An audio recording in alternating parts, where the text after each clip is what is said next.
Good day to Doctor.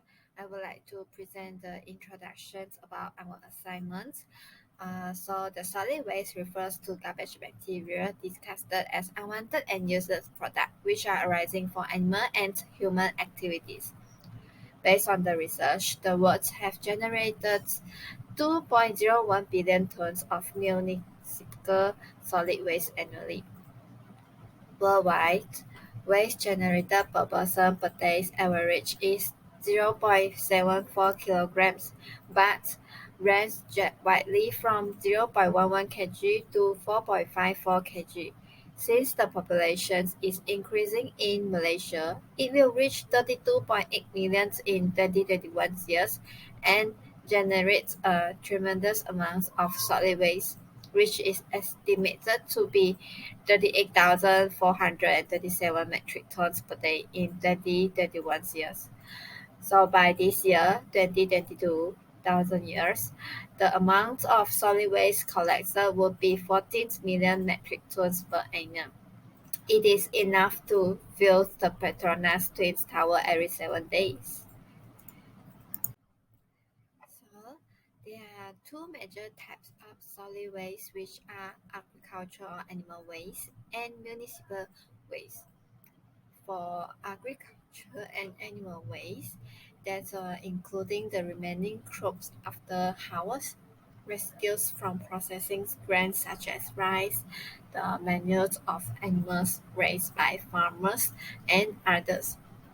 So indoor burning is one of the common ways that people manage this waste, whether in open stove or rural ovens, and release different contaminants in the indoor air.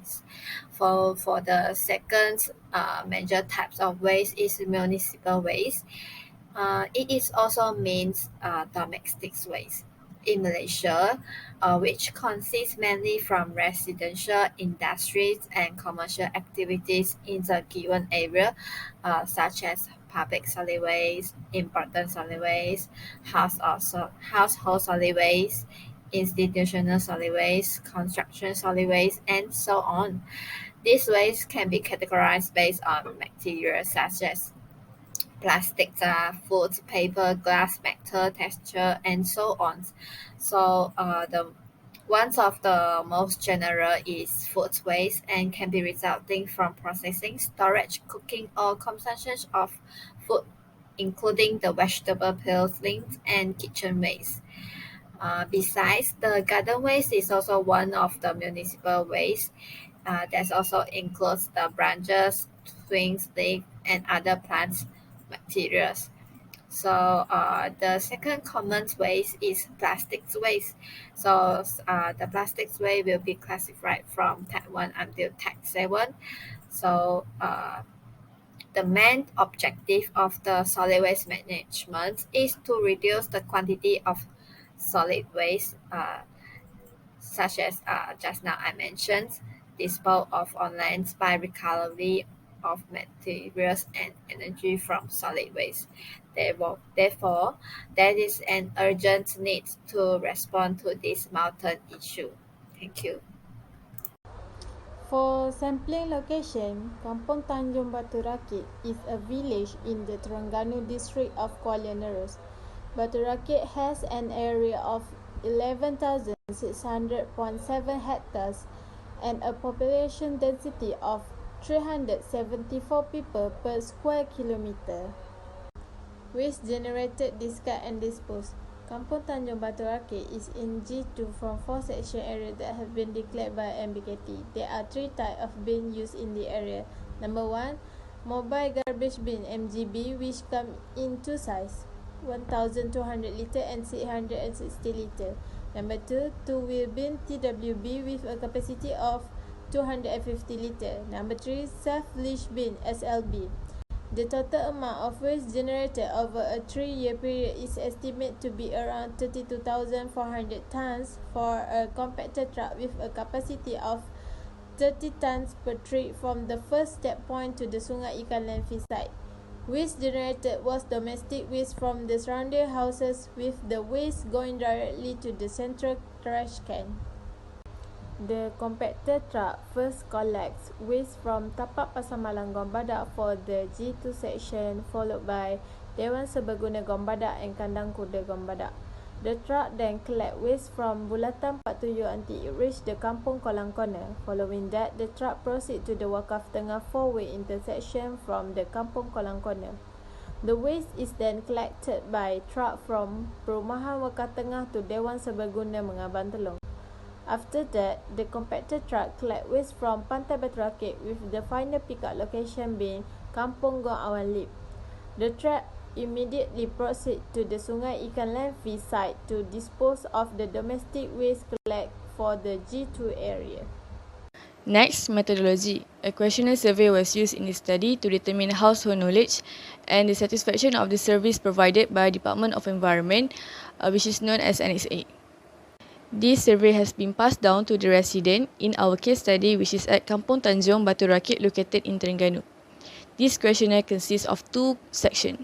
The first section seeks the background information of the respondents, such as address, email, phone number, the number of family living in the house, and type of housing.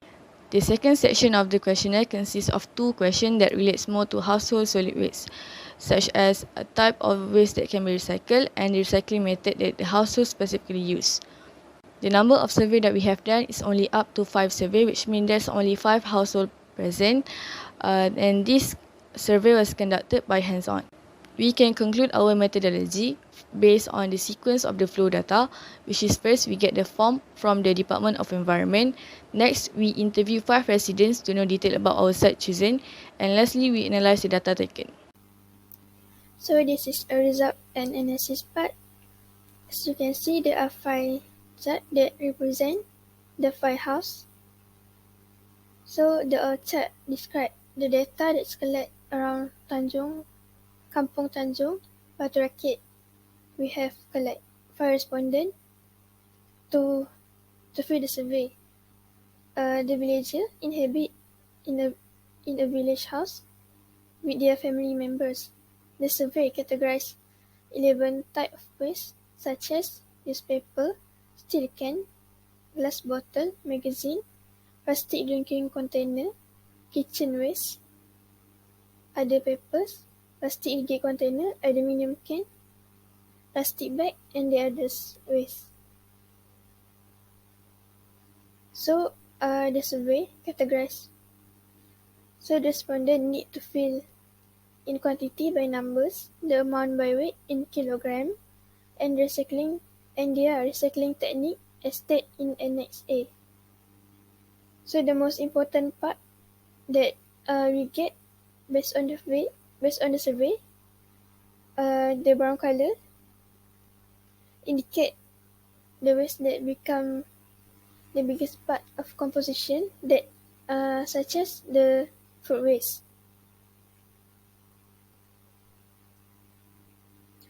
So this is the inference based on the analysis that we get. The first one, recycling awareness is still lower among Malaysians, especially that those live in the rural areas. The authority for solid waste management need to take action by spreading awareness by placing more recycling bins in rural areas. The villager need to take precaution because some type of waste cannot be reused many times, such as plastic bottle waste. Based on the result, the 5 houses we had approached for the survey purpose, we can see that kitchen waste was the highest of household waste composition, which is 49.5%, 17.9%, 31.3%, 38.6%, and 38.9% respectively for each houses. By comparison from the data we collected on the year 2020 from the Batu Tanjung resident and from the KPKT statistic 2020, the food waste was the highest. An estimated 1.3 billion tons of food is wasted globally each year. 1/3 of all food produced for human consumption, according to the Food and Agriculture Organization of the United Nations. One of the major reasons food or kitchen waste is increasing are because of all-you-can-eat buffet and buy one get one deals encourage people to buy more than they can eat, and disposable income means they can afford to waste the leftovers. On the other hand, from the KPKT statistic 2020, plastic had the second highest amount of solid waste composition, whereas from the data we collected on the year 2022 from the Batu Tanjung resident, plastic was also the second highest of solid waste collected, which are 12.5%, 13.2%, 20.3%, 19.3% and 4.5%. The main causes of pollution stem from the mismanagement of plastic items at home and the lack of discipline to manage it well. Plastic consumption has quadrupled over the past 30 years, driven by growth in emerging markets. Global plastic production doubled from the year 2000 to 2019 to reach 460 million tons. The other type of waste such as aluminium cans, glass, bottle, magazines and newspaper had different composition for each houses with least percentages. Finally, according to the National Solid Waste Management Department, each Malaysian generates about 1.17 kg of waste daily. Approximately 90% of the waste goes to the landfill, while only 10.5% is recycled. The reason can be because of lack of education about the 3 Rs.